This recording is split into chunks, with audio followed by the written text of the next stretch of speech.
आईला खेळावरच झाला होतो. 3ची बैठक 12 वाजता व्हायला, पण मराठ्याला मानावं लागेल. हल्ल्याने हल्ले आईला जन्म घ्यावा तर अशा जाती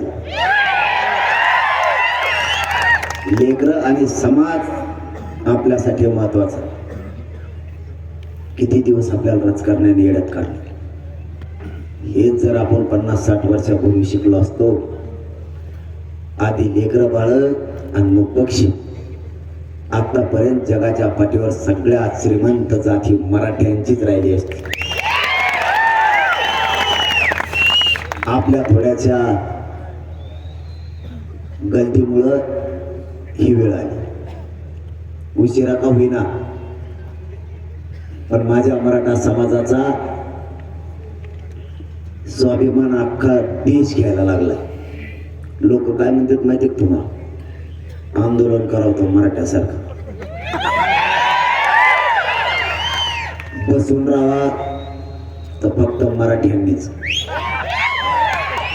आपल्या जागेवर दुसरे असते तर आता पण 90 आणायला गेले असते.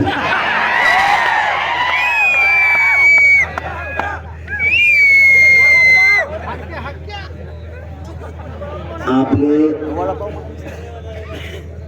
जातवान लोक आता जातीच्या कामाला लागले. आम्ही तुमच्या समाजाच्या पोटी जन्म घेऊन आम्हाला अभिमान वाटायला लागला तुमचा. आम्ही मराठा समाज असेच वागा, असेच वागा, समाज प्रगतीवर जाईल. नका समाजाच्या लेकराचा आणि समाजाचा कंटाळा करू. नका हाल अपेष्ट आपल्या समाजाच्या लेकराला भोगायला लावू.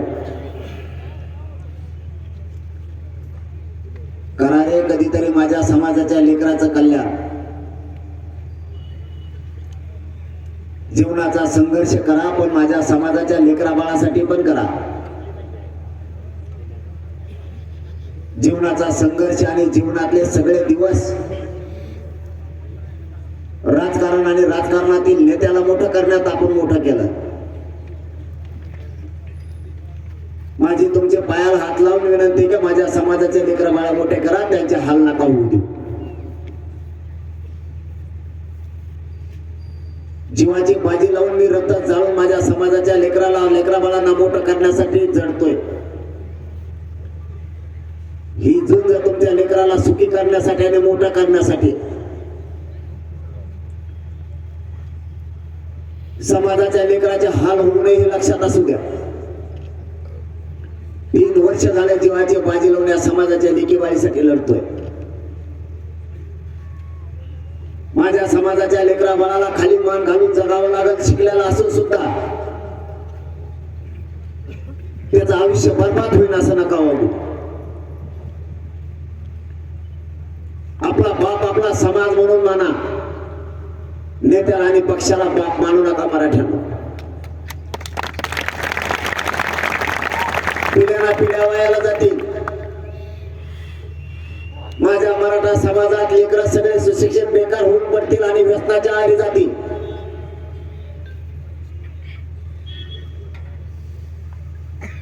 नेत्यासाठी रातपाट करण्यापेक्षा माझ्या समाजाच्या लेकरा बाळासाठी मराठ्यांना रातपाट करा. या जगात कोणी कोणाचं नाहीये. स्वार्थाने भरलेली दुनिया. इथं कोणाला वेळ द्यायला कोणासाठी वेळ नाहीये. तुमचे सोन्यासारखे लेकरा पोटच्या गोळ्यासाठी वेळ द्या. तुम्ही वेळ न दिल्यामुळे माझे पोरं मराठ्यांचे संकटात उभे राहायला लागले. माझ्या मराठ्याला कोणी समजून सांगत नाहीये, कोणी ज्ञान पण शिकत नाहीये. जितकं वाईट सांगता येईल तितकं वाईट सांगण्याचं काम माझ्या मराठा समाजासाठी केलं जाते. आता कुठेतरी मराठा समाज इतक्या गर्दीत चुळली काय काय चाबरे जाऊन येत तुम्ही इतक्या गर्दीत चापा हलवा दिली लगेच फेकली.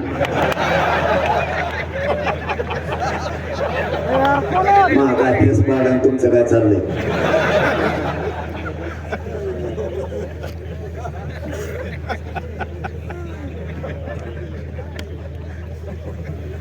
बावनकुळ्याला तसंच चोळा लागतं एकदा.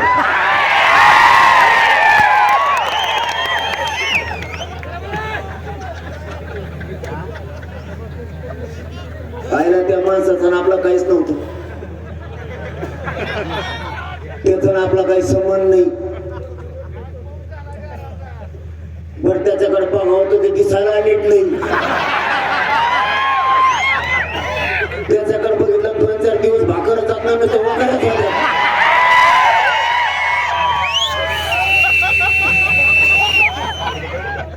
पहिल्यांदा आपल्या काळात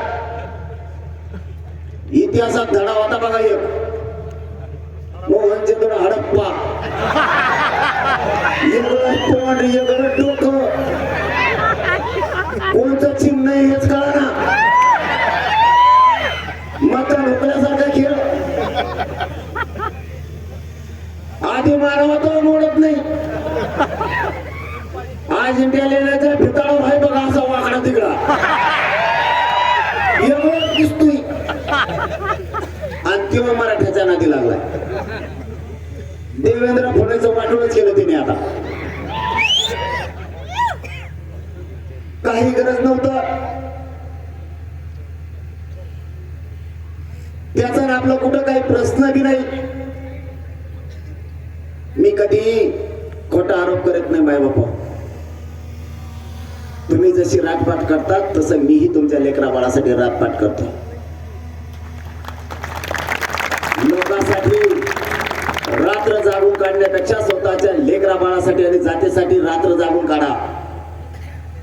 आयुष्यात सुखी होतील ते लेकर, आयुष्यात सुखी होतील. शिकावं लागणार आहे आपल्याला. आता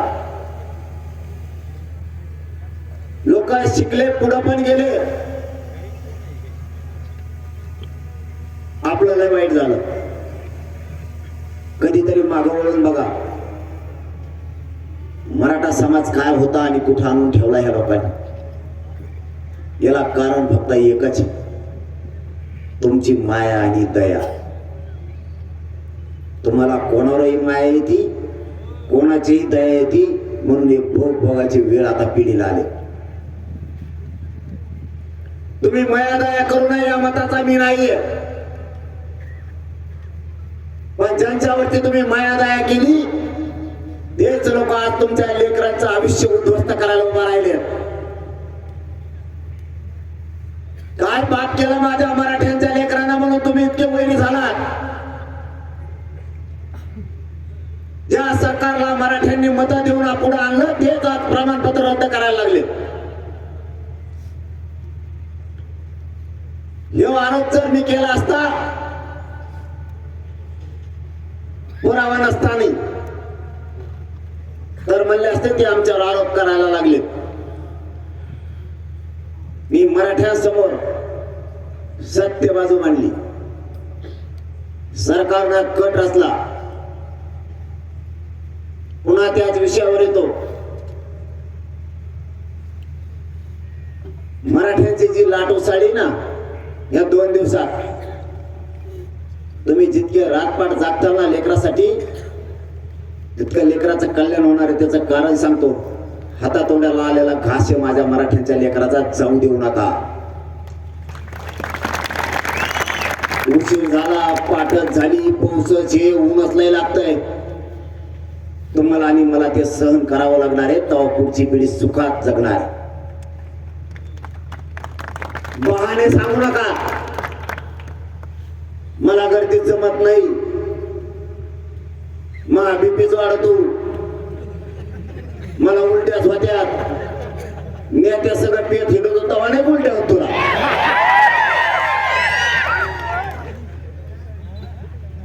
स्वतःचा लेकराचा काहीतरी शिका.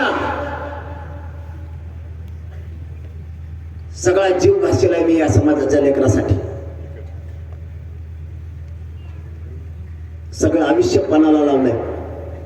या स्वार्थानं भरल्याच्या दुनियेत स्वार्थ सोडून मायबापा कोणी काम करायलाच तयार नाहीये. 24 तास माझ्या समाजाच्या लेकराचं काम करतोय. माझ्या परिवारासाठी आणि कुटुंबासाठी देत नाहीये. समाज उंचीवर न्यायचा, समाजाची शान वाढवायची म्हणल्याच्या नंतर मला रक्त जाळावं लागणार. तुम्हाला जशी भूक लागते तशी मलाही लागते. तुम्हाला जसं लवकर घरी जावं वाटतं तसंही मला जावं वाटतं. तुम्हाला जसं वाटतं अंधार पडला लवकर जाऊ तसं मला पण वाटतंय. पण मी एक विचार केला, मी जर आळशीपणा केला तर माझ्या समाजाच्या लेकराच्या डोळ्यावरती एवढं मोठं संकट येईल, सगळं अंधार पडून जाईल त्याच्या जीवनात. म्हणून आपण जिजावं लागतं. सरकारनं पूर्व नियोजित कट केला. टाइम आहे तुम्हाला? नाही तुम्ही म्हणता ना आता वाजल्यात 12 आणि येणे लावलाय दणका.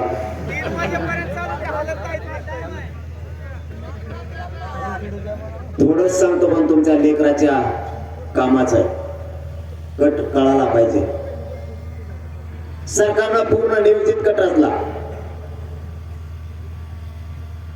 जरांगे पाटलाला या आंदोलनापासून लांब करायचं, मराठ्यांपासून लांब करायचं, शेवटचा डाव.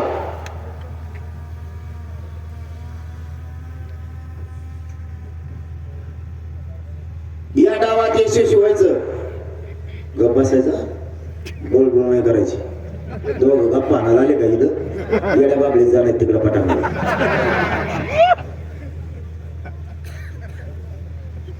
येड्या गाडीच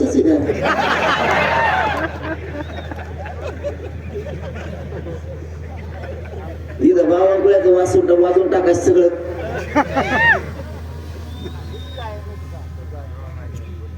मला आंदोलनापासून आणि मराठ्यांपासून बाजूला सरकारचं कारण एकच, मराठ्यांना मी पक्का आरक्षण द्यायचं ठरवलं. आणि सरकारच्या लक्षात आलं याला यापासून बाजूला सारण्याचा पक्का कट बनवा, पण यशस्वी पण झाला पाहिजे. आणि 4 प्रमाणपत्र रद्द करायचं ठरवलं. हेच तुमच्या लेकराच्या लेकी बाळीच्या पोराच्या जर नशिबात आलं असतं तर तुम्ही काय केलं असतं? त्याने पक्का कट रचला. 4 प्रमाणपत्र रद्द करायचे आणि त्याची मीडिया ट्रायल घ्यायची. मराठा संभ्रम पसरून द्यायचा की हे आरक्षण टिकणार नाहीये, हे रद्द होणार आहे. मग मराठ्यांच्या पोरांनी शिक्षणात नोकरीत आरक्षण घेतलंय ते भयभीत झाले पाहिजे. मराठ्यांना वाटलं पाहिजे आता कुणबी प्रमाणपत्र काढायचे का नको. इतका निवेदित कट असला आणि 4 प्रमाणपत्र रद्द केले. मराठ्यांचं नशीब लय चांगलं आहे. नियती मराठ्यांच्या बाजूने आहे, पापी सरकारच्या बाजूने नाही. नियती मराठ्यांच्या बाजूने उठली आणि न मिळणाऱ्या गोष्टी माझ्या हाती लागल्या. बावनकुळ्याने एक पत्र लिहिलं आणि ते पत्र तयार करून परभणीच्या म्हणजे पूर्णा तालुक्यातल्या अधिकाऱ्यांना पाठवलं आणि बीडच्या अधिकाऱ्यांना पाठवलं. मराठ्यांचे प्रमाणपत्र रद्द करण्यात यावेत म्हणून. ही देशातली पहिली घटना असेल की मंत्र्यानं लिखित पत्र मराठ्यांचे कुणबी प्रमाणपत्र रद्द करण्यासाठी पाठवलंय म्हणून. लय झालं तर मंत्री फोन लावू शकतो, पत्र नाही पाठवू शकत. त्यांना वाटलं मंत्र्याचं पत्र आहे, हाती लागू शकत नाही. हो इथं मनोज जरांगे बसलेला अधिकाऱ्याला म्हणलं पत्र इकडे घे. पत्र कोणचं आहे ते पहिले इकडे घे, नाही तर नोंदीचे प्रमाणपत्र दे. चाल त्याला आला लोड. तिकडून सरकार, इकडून मी येड्या गाडीचा. त्याला म्हटलं आता काय लफड्यात गुतलं खेळ. म्हणलं मी थोडंच थोडी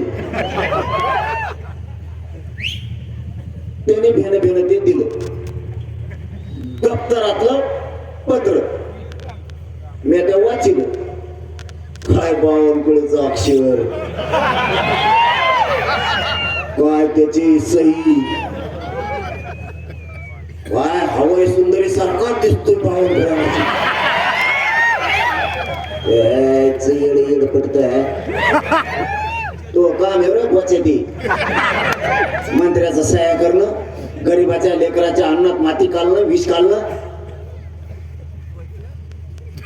एखाद्या येण्याचं ठीक आहे, तू काय बैल जाणार ऐकणार काय व्यापारी आहे का, तो अन्न पुरेशी तरी कर.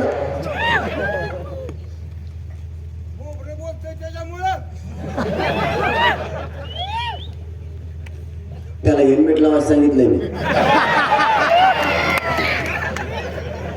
कारण ते दिसतोय चित्र. त्याच्या आईने लहानपणी त्याला दूध पाजीत आणि गरम पाजील होतं, काकावलं फुकून पाजीलच नाही. मोठं झाले ते गरम पोळ असेल तिने फुकीला नाही, याचे होतं घ्या झालं. दात आले पुढं, मासे दातावर बसले 2-3 बारे अशा हाणतो आणि नाही उठले की असं हाणतो. जाणार तो आहे. त्याला सांगितलं मी, बाबा तू आता एक हेल्मेट लावून झालं, तू कावडू ते बोलताना कोणत्याच वेळी मिळत नाही ना ते. आणि मराठ्याचं नादी लागलंय भाऊ, तुला उद्ध्वस्तच करणार मी, तुला सोडणार नाही. तुला माझ्या मराठा समाजाच्या लेकराच्या नडीचा खोट घेतला नाही तू, तुलाही सोडणार नाही, फडणवीसला सुद्धा सोडणार नाही.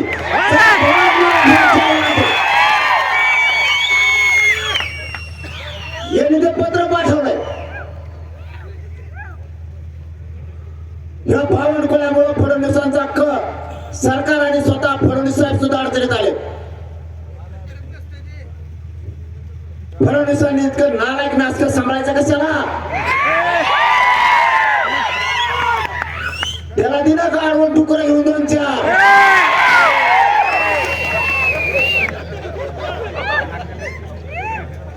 मराठीला येड्या गाडीचं लय धोपटते. तू नाच करू नको. या मराठ्यांना एकदाच राग आलता चला मुंबई, तर या अफगाणिस्तानापर्यंत हाणीत होते. लोक हाणायचे संपले तरी हाणीत होते, यांच्या देहातच नाही राहिले संपले हाणायचे. येताना लय कटाळा आला म्हणून पाणीपतला हरियाणालाच बसले.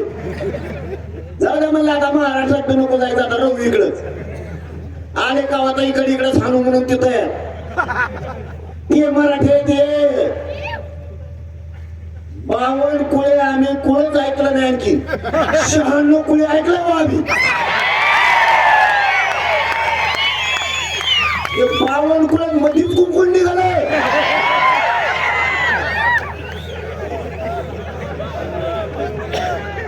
बावन्न 96च्या नादी लागले.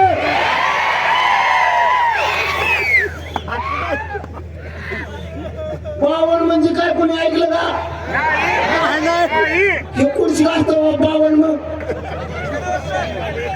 खाली बघू नका, खाली बघू नका. 52 म्हणजे खाली बघू नका.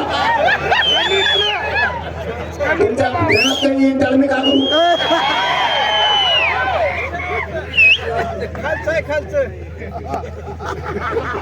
तू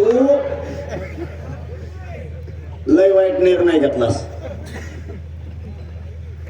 कुणाला खेटायला पाहिजे होतं, मराठ्याला नव्हतं खेटायला पाहिजे. लय बेकार आहेत भाऊ. तुला आता इथून पुढं कळत कोणची चटणी टाकी दिली, मिठाची का बिगर मिठाची बुरकी. आणि तुला हुरुळ कळत नसल. हुरुळ कळत का? आमच्या तिकडं मराठवाड्यात हुरुळ म्हणतात, तुम्ही तिकडं काय म्हणतात पश्चिम महाराष्ट्रात मला नाही माहित. सर का ही इंगळा काय बाबा, हुरुळ मागा लागलं रे, गाडी सुद्धा बसून नाही यायची. नाही तर चालेल तो याच मागा लागते. त्याचं ना आपलं काय नसून सुद्धा आपल्या लेकराचं वाटोळं केलं. 2 संभाजीनगरचे सुद्धा रद्द करायला त्याचा आणि शिरसाटचा हात आहे. त्याच्या पाठीशी एकनाथ शिंदे साहेब आणि फडणवीस. जातवान मराठ्याचा रक्त आहे. बळच आरोप करत नाही, बळच आरोप करीत नाही. आम्ही मराठे एखाद्याशी जर मैत्री केली ना, कपडे सुद्धा काढून देणारे अवलाद आमची मराठ्यांची. पण हाडवा जर चालला ना, टंगड्या सुद्धा मोडायची ताकद आमच्या मराठ्यांच्या मनात. काहीच गरज नाही या गोष्टीची. 3 वर्ष एकनाथ शिंदे साहेबांनी एका शब्दाने मी दुखवलं नाही. मुंबईला आल्यापासून 29 ऑगस्टला आता आपल्या 1 वर्ष होत आहे. फडणवीस साहेबाला एका शब्दाने मी दुखवलं नाही. कारण मला राजकारण नाही करायचं, माझ्या मराठा समाजाच्या लेकी बाळीचं लेकरा बाळाचं कल्याण करायचं. आम्ही रातपाट जागून मराठ्यांनी आमच्या लेकी बाळीसाठी लेकरा बाळासाठी प्रमाणपत्र मिळवलेत, नोंदी मिळवल्यात. त्या तुम्ही रद्द करणार? देव बी पुरावा माया हाती लागला. तिथं बोडके नावाचं एक प्रमाणपत्र रद्द केलं. ज्या पोरीचं प्रमाणपत्र रद्द केलं तिच्या भावाची व्हॅलिटी आणि बहिणीचं रद्द केलं. काय चूक केली यार मी? ज्या शिंदेचं आणि दही अंडीचं प्रमाणपत्र रद्द झालं, जात पडताळणी समितीने सांगितलं हे कुणबी प्रमाणपत्र व्हॅलिड देण्यात यावं म्हणून. दुसऱ्या दिवशी सकाळी रद्द. आणि मी हे सगळं पुराव्यासहित मराठ्या पुढे मांडलं. मराठे खरबडूनच जागे झाले राज्यातले. सत्य असून सुद्धा आपलं मंत्र्याने दबावपोटी रद्द केलं. आज ती लाट उसळली महाराष्ट्रात मराठ्यांची. आता सरकारचं काय होईल काही सांगता येत. मी याला करू काय? माझा काय दोष? मी इमानदारीला लढतोय ही काय माझा दोष आहे? मी माझ्या समाजाशी गद्दारी करत नाही, फुटत नाही ही काय दोष आहे का माझा? माझ्या समाजाच्या लेकरा बाळासाठी रातभाट काम करून मी नोंदी शोधायला लावतोय आणि प्रमाणपत्र द्यायला लावतोय. यांनी मंत्रिपदाचा गैरवापर करून आपले कुणबी प्रमाणपत्र रद्द करायचं ठरवलंय. आणि हे मराठ्यांच्या लक्षात आलं. मी जर बिना पुराव्याचं बोललो असतो तर सरकार म्हणलं असतं हे आमच्यावर आरोप करावे. पुरावे दिल्यामुळं फडणवीसांना काय सुधारणार, शिंदे साहेबांना पण काय सुधारणार. कारण सत्य बाजू आहे, त्यांनी मान्य करायला पाहिजे. ही चूक झाली आणि मराठ्यांच्या मनात जिंकायला पाहिजे. तरी पण ते मान्य करत नाहीये. मग मी नाही ना गप्प बसू शकत. म्हणून 29 ऑगस्टला आंदोलन पुकारलं. एका बी मराठ्यांनी घरी राहायचं नाही. जातवान मराठ्याने सगळ्यांना अंतरवाली. बघूच आता कोणात किती दम आहे. तुमच्याकडून अपेक्षा एकच, शांततेत आंदोलन करायचं. मी आहे तुम्हाला काय करायचं. जागोळ दगडफेक करायची नाही. मराठी नुसत्या शांततेत जरी आले, तुमच्या लेकराला मोठं करण्याची, सुखी समाधानी करण्याची जबाबदारी माझी. तुम्ही काळजीच करू नका. मराठी नुसते मुंबईत गेले, अर्धे मंत्री नागपूरला गेले, नुसते मुंबईतच गेले. कुणाला बोलले नाही, शी दिली नाही. तुम्हाला शिया येत बी नाही वाटत. लागलं तर आपल्याकडून घेऊन जा. आपल्याकडे शिल्लक ह्यात काही.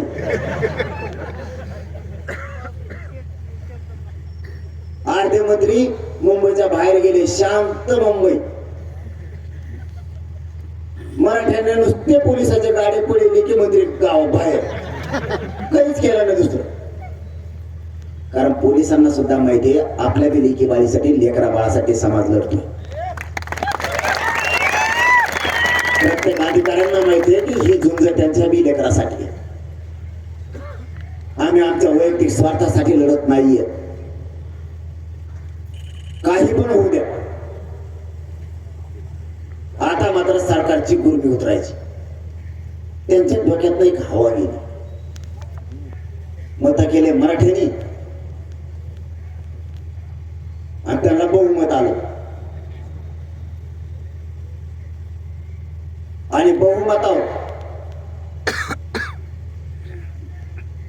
त्यांना वाटतं आपलं कोणीच काय करीत नाही. कोणाच काय आहे तिकडं गप्पस म्हणा बरं नाही दोन माहिती कोण आणि तिकडे बावनकुळे आला.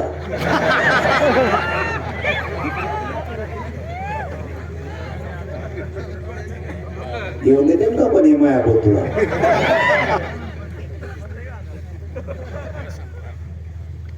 आपल्याला ना कुठल्याही परिस्थितीत सरकारनं जो कट रचलाय तो उधळायचा. मी उधळला. शेवट प्लॅन होता फडणवीसांचा. मी उधळून लावला. आता त्याच्याकडे डावत नाही राहिले. एकच पर्याय राहिला. जसं उदय सामंत साहेब म्हणले आम्ही आमची चूक दुरुस्त करतो.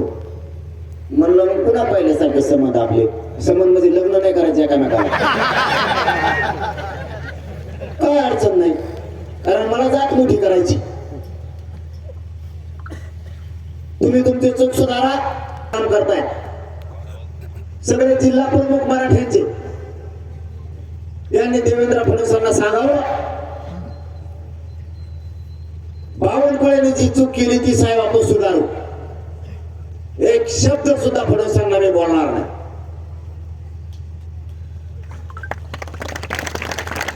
तेच काम शिंदे साहेबांचे आमदार खासदार आणि जिल्हा प्रमुख आणि मंत्र्यांनी करावं. शिंदे साहेबांना सांगून शिरसाटांनी केलेली चूक आपण दुरुस्त करू. मला माझ्या समाजाच्या लेकरासाठी प्रमाणपत्र पाहिजे. एक शब्दाने सुद्धा तुम्हाला दुखवणार नाही. पण तुम्ही चूक सुधारली नाही तर तुमचा तुमचा काढल्याशिवाय मी सोडणार. तुमचा किती ताकद आहे तेही मला माहिती. आणि माझ्या मराठ्यात किती आहे हे तुम्हाला पण माहिती. मराठे गाडी सुद्धा बसून नाही द्यायची. ती वेळ येऊ देऊ नका. आणि मी माझ्या जातीच्या लेकरासाठी कुठल्याही टोकाला उतरू शकतो. मी जर जीव घ्यायला उपोषण करू शकतो तर मी कोणाचा जीव घ्यायला सुद्धा मागं पुढं बघणार नाही. मला त्या रस्त्यावर उतरू नका. मला त्या रस्त्यावर उतरू नका. मराठा समाजाच्या नेत्यांनी बोलायला सुरू केलं पाहिजे. जरा मराठ्यांच्या नेत्यांनी बावनकुळ्याचे विचार घ्या.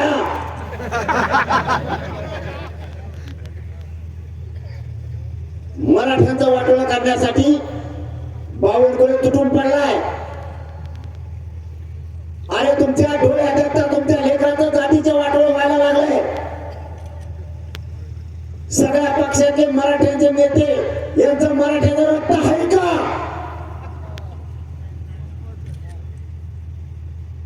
तुमची जात आणि तुमच्या जातीचे लेकर संकटात आले.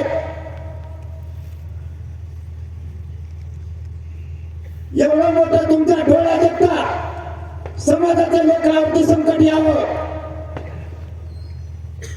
आणि तुम्ही राजकारणाला आणि राजकीय नेत्याला बाप मानावं. अरे आपला बाप आपला समाज आहे. नेता आपला बाप नाही. कधीतरी ठेप्यावरती या. माझ्या जातीच्या लोकांना रात्रंदिवस कष्ट करून आरक्षण मिळवलंय. ते घालवण्याचं पाप बावनकुळे आणि ते कराले. तुम्ही बोललं पाहिजे.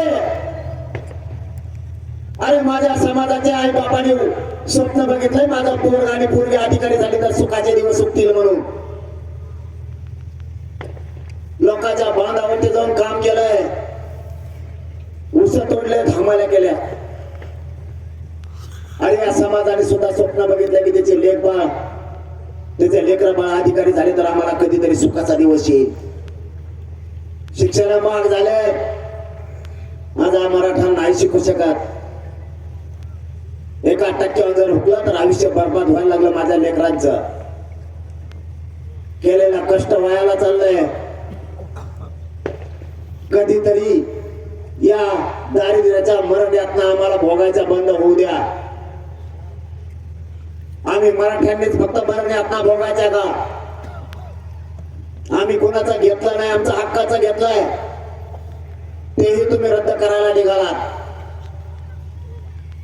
मी जिवंत आहे तोपर्यंत मराठ्यांना शब्द आहे माझा एकही नोंद